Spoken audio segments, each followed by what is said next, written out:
सच बताओ, क्या कभी किसी ऐसे इंसान से सामना हुआ है जो पहले तो किसी को दुनिया में सबसे खास महसूस कराता है और फिर धीरे धीरे उसी इंसान को खुद की समझ पर ही शक करने पर मजबूर कर देता है, और आखिर में हालात कुछ ऐसे बन जाते हैं कि हर चीज के लिए इंसान खुद को ही दोषी मानने लगता है।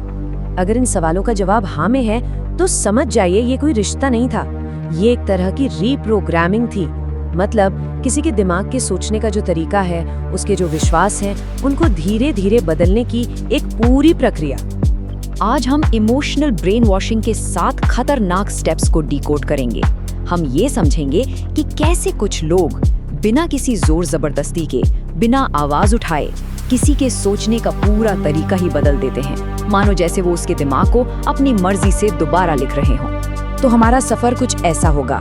हम पहले इस पूरे जाल की गहराई को समझेंगे कि ये पहला कनेक्शन बनता कैसे है, फिर वो लगाम कैसे कसी जाती है, वो पिंजरा कैसे तैयार होता है, और ये खतरनाक साइकिल बार बार रीसेट कैसे होता है, और सबसे जरूरी आखिर में हम इससे बाहर निकलने का रास्ता भी खोजेंगे।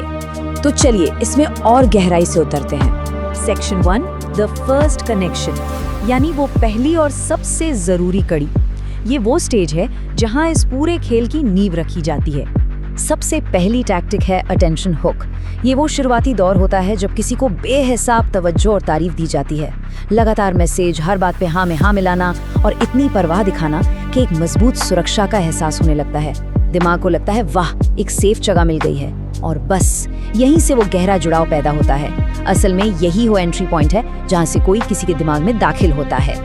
इसको एक बहुत आम उदाहरण से समझते हैं। सोचिए किसी को हर सुबह बिना एक भी दिन भूले एक गुड मॉर्निंग मैसेज आता है। उसके हर छोटे बड़े काम की तारीफ होती है। उसे ऐसा महसूस कराया जाता है जैसे वही उनकी दुनिया का सेंटर है। सुनने में ये सब बहुत अच्छा लगता है, लेकिन असल में ये दिमाग को एक पैटर्न का आदी बना रहा होता है, एक तरह की लत लगा रहा होता है। और इससे बचने का पहला कदम डिफेंस है। जागरूकता ही पहली ढाल है। अगर कोई चीज जरूरत से ज्यादा और बहुत तेजी से अच्छी लग रही है तो उस पैटर्न को पहचानना ही खुद को बचाने का पहला कदम है। सेक्शन 2, द लीश, यानी लगाम। जब एक बार वो मजबूत कनेक्शन बन जाता है तो अगला कदम होता है किसी की इमोशनल हकीकत पर काबू पाना, यानी कहानी को अपने हिसाब से चलाना। यहाँ दूसरी टैक्टिक काम आती है, वैलिडेशन कंट्रोल। मैनिपुलेटर अब जानबूझकर तारीफ और मंजूरी की सप्लाई को कंट्रोल करने लगता है। कभी बहुत ज्यादा तारीफ मिलेगी और कभी अचानक सब कुछ बंद। ये एक साइकोलॉजिकल जाल है। दिमाग, जिसे लगातार तारीफ की आदत पड़ चुकी है, अब बेचैन हो उठता है। वो उस वैलिडेशन को वापस पाने के लिए कुछ भी करने को तैयार हो जाता है, और यहीं से निर्भरता की असली नींव पड़ती है। और जो बात इस स्टेज को और भी खतरनाक बनाती है वो है तीसरी टैक्टिक, रियलिटी शिफ्ट। इसे गैसलाइटिंग भी कहते हैं। मैनिपुलेटर हकीकत को तोड़ मरोड़ कर पेश करता है। वो उन घटनाओं से साफ इनकार कर देगा जो असल में हुई थी, या ये यकीन दिलाया जाएगा कि छोटी छोटी बातों पर बहुत ज्यादा रिएक्ट किया जा रहा है। इसका सीधा सा मकसद किसी के आत्मविश्वास को तोड़ना है, ताकि वो अपनी याददाश्त और अपनी समझ पर ही शक करने लगे। ये बातें बहुत आम हैं। तुम ओवर रिएक्ट कर रहे हो या तुम बहुत ज्यादा सेंसिटिव हो। जब कोई किसी जायज बात पर अपनी चिंता जाहिर करता है तो उसे ऐसे खारिज कर दिया जाता है जैसे गलती उसी की हो, और इंसान सोचने लगता है, क्या सच में मैं ही गलत हूँ? क्या मैं ही सब कुछ बढ़ा चढ़ा कर देख रहा हूँ? इस स्टेज पर डिफेंस है। किसी की याददाश्त उसकी दुश्मन नहीं होती। अपनी सूझबूझ और अपनी यादों पर भरोसा करना बेहद जरूरी है। अगर अंदर से लग रहा है कि कुछ गलत हुआ है तो शायद हुआ है।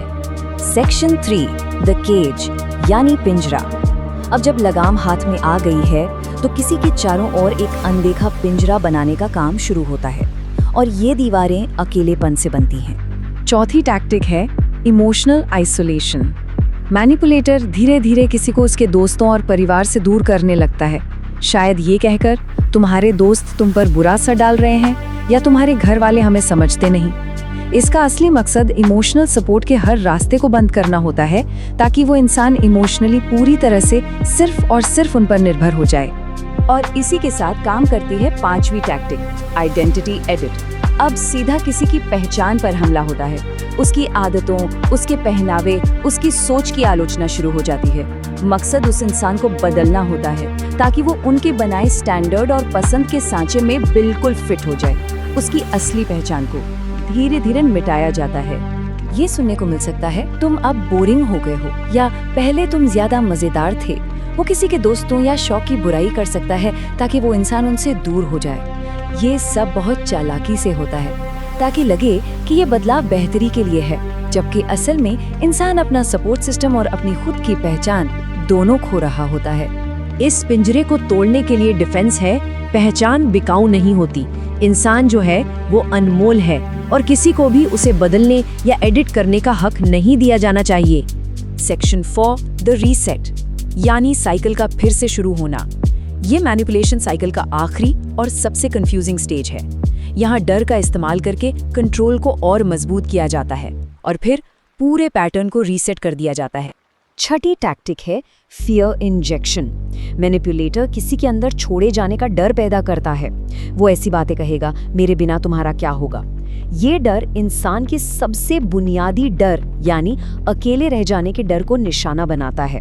इस डर की वजह से अटैचमेंट और मजबूत हो जाता है और इंसान हर बात मानने के लिए मजबूर हो जाता है।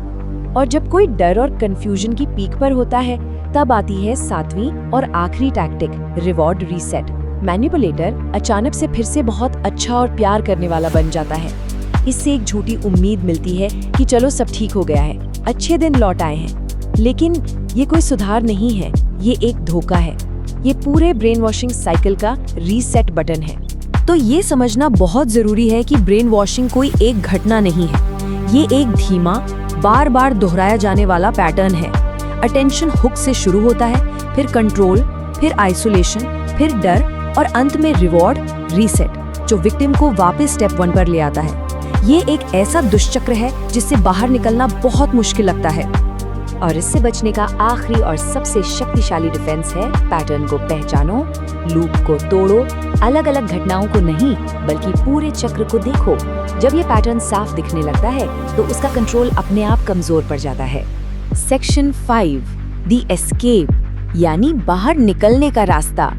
अब तक हमने इस अंधेरे जाल को समझा, अब हम रोशनी की तरफ चलेंगे। अब हम ये जानेंगे कि अपने दिमाग के कोड को फिर से कैसे लिखें, मतलब अपनी सोच और आदतों पर दोबारा अपना कंट्रोल कैसे हासिल करें और इस कैद से कैसे आजाद हों। तो सबसे बड़ा सवाल, इस चक्र से बाहर कैसे निकला जाए, आजाद कैसे हुआ जाए। आजादी के 4 कदम हैं। पहला, पैटर्न को लिखें। जब भी कोई मैनिपुलेटिव घटना हो उसे नोट करें। लिखने से वो इमोशनल धुंध साफ होती है और चीजें बिल्कुल साफ साफ दिखाई देती हैं। दूसरा, अपने इमोशनल रिएक्शन को धीमा करें। उकसावे पर तुरंत रिएक्ट करने के बजाय एक पॉज लें। ये छोटा सा गैप सोचने का मौका देता है और उस कंट्रोल के लूप को तोड़ता है। तीसरा, बाहरी वैलिडेशन पर अपनी निर्भरता कम करें। अपनी खुशी और सेल्फ वर्थ को किसी और की मंजूरी से मत जोड़िए। अपनी हॉबीज या अपने काम में खुशी ढूंढकर ऐसा किया जा सकता है। और चौथा, एक स्वतंत्र पहचान बनाएं।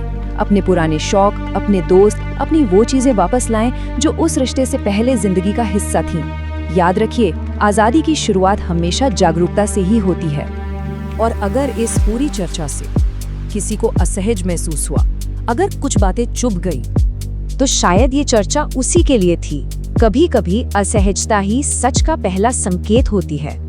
दुनिया के ऐसे ही अनदेखे पैटर्न्स को समझने के लिए सब्सक्राइब करें। आइए मिलकर हकीकत को डीकोड करें।